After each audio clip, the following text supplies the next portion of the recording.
Malabar home appliances and home needs Pandikkad മേലിയങ്ങാടിയിൽ പ്രവർത്തനം ആരംഭിച്ചിരിക്കുന്നു. മലബാറിന്റെ 2 ഷോറൂമുകളിലും വമ്പൻ ഓഫറുകൾ ഒരുക്കിയിരിക്കുന്നു.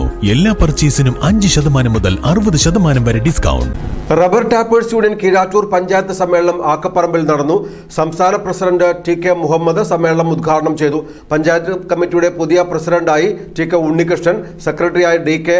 ഹാരിസ്, ഖജാൻജിയായി കെ.പി. ബാബു എന്നിവരെ തിരഞ്ഞെടുത്തു. Kerala rubber tappers union Keezhattoor panchayat കമ്മിറ്റിയുടെ 4ാമത് സമ്മേളനമാണ് ആക്കപ്പറമ്പിൽ നടന്നത്. ഇതിനു മുന്നോടിയായി പ്രകടനവും നടന്നു. സംസ്ഥാന സെക്രട്ടറി പി. ഹനീഫ മുഖ്യപ്രഭാഷണം നടത്തി. ട്രഷറർ ഏലിയാസ് കുര്യൻ, ജില്ലാ president V. Sainuddeen, P. Ismail, A. Unais, V. P. Shihab, P. Subrahmanyan, K. Vishwan, O. K. Haris തുടങ്ങിയവർ പ്രസംഗിച്ചു.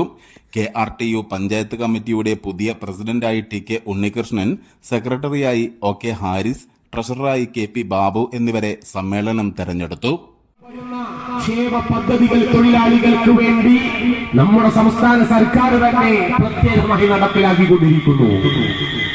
സമ്മർദ്ദങ്ങൾ നടത്തുന്നതിനനുസരിച്ചുകൊണ്ട്, അതുപോലെ തന്നെ പീഡനങ്ങളും വോട്ട് ബാങ്കുമൊക്കെ കാണിച്ചുകൊണ്ടും മറ്റുമൊക്കെ സർക്കാരിനെ പീഡിപ്പിച്ചുകൊണ്ട് പലരും പല വിഭാഗങ്ങളും ക്ഷേമ ആനുകൂല്യങ്ങൾ അനുഭവിച്ചുകൊണ്ടിരിക്കുന്നു.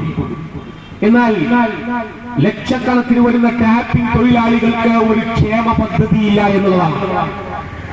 അതാകട്ടെ തോട്ടം തൊഴിൽ മേഖലയിലുള്ള ആളുകൾക്ക് ഉള്ള ക്ഷേമ പദ്ധതിയിൽ ഉൾപ്പെടുത്തുകയാണ്. എന്താണ് ഈ ക്ഷേമ പദ്ധതിയുടെയൊക്കെ യഥാർത്ഥ അവസ്ഥ എന്ന് ചോദിച്ചു കഴിഞ്ഞാൽ, അവിടെയും പാവപ്പെട്ട, ഞാൻ നേരത്തെ പറഞ്ഞ മാസത്തിൽ 5000 രൂപ പോലും മാസവരുമാനമില്ലാത്ത സാധാരണക്കാരായ ദരിദ്ര ജനങ്ങളിൽ നിന്ന് വീട്ടുകൊള്ളയടിക്കാനുള്ള അടവു നയങ്ങളാണ് യഥാർത്ഥത്തിൽ ഇങ്ങനെയുള്ള ഭരണകർത്താക്കൾ മുന്നോട്ട് വെച്ചുകൊണ്ടിരിക്കുന്നത്.